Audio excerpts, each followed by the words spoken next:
Jemaat yang dikasihi, hari ini adalah Jumat Agung. Hari ini dunia seakan berhenti sejenak.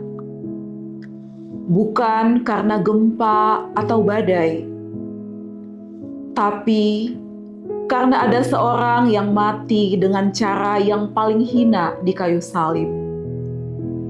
Di beberapa gereja, lampu-lampu dipadamkan, salib ditutupi kain hitam, nyanyian menjadi sendu.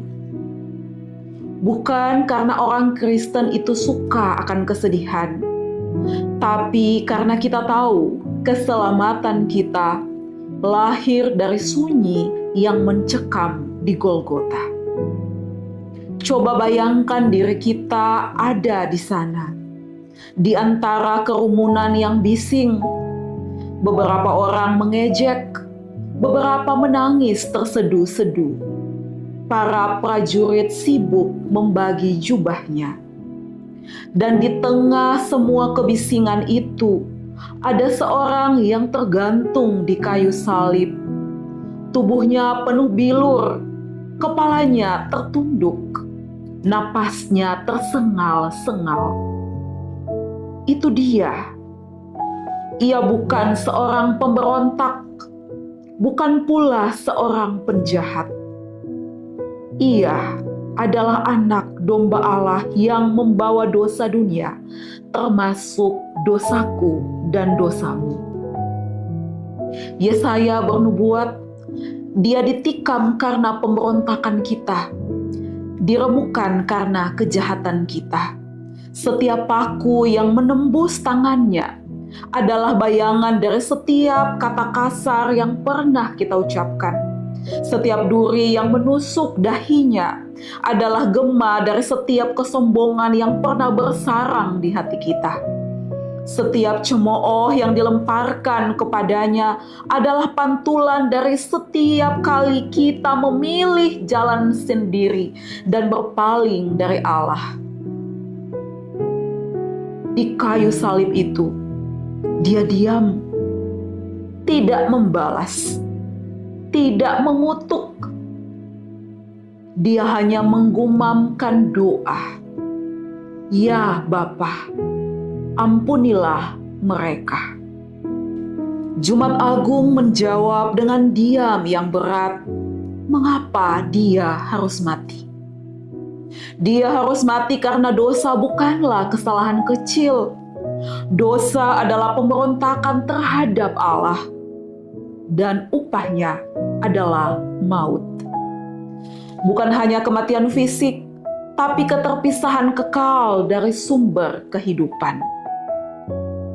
Di kayu salib itulah terjadi pertukaran yang mengerikan sekaligus indah.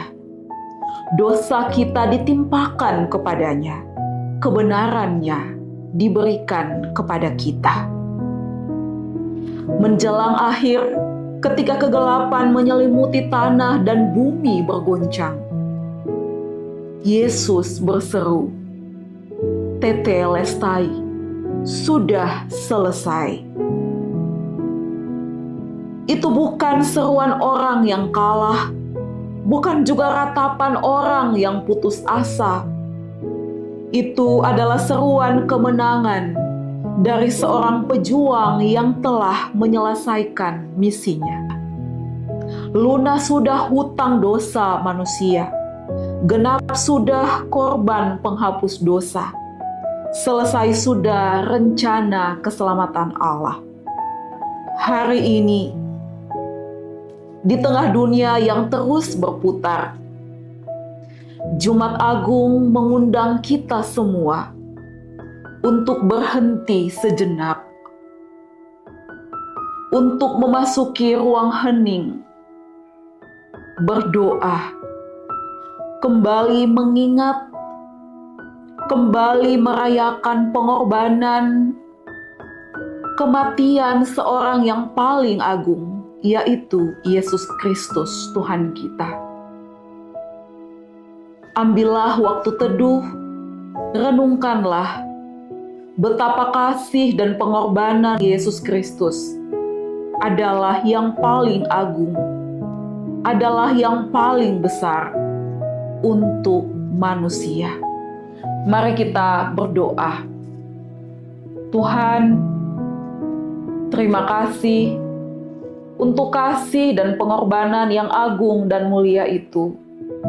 Kami bersyukur bahwa hari ini, ketika kami mengenang kasih dan pengorbanan Tuhan, ketika kami kembali mengingat rayakan kasih dan pengorbanan yang mulia itu,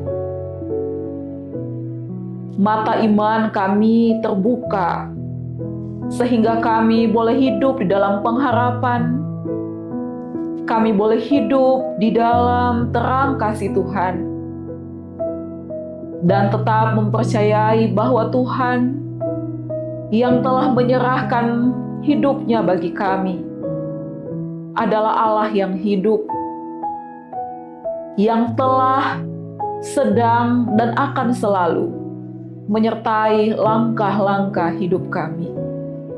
Terima kasih Tuhan, kami serahkan hidup kami di Jumat Agung ini seutuhnya ke dalam tangan Tuhan. Kami mohonkan kasih dan sayang Tuhan selalu menyelimuti jalan-jalan hidup kami. Terima kasih Tuhan untuk kasih dan pengorbanan-Mu yang mulia itu. Amin. Tuhan memberkati Jemaat PAUK Kelapa Gading.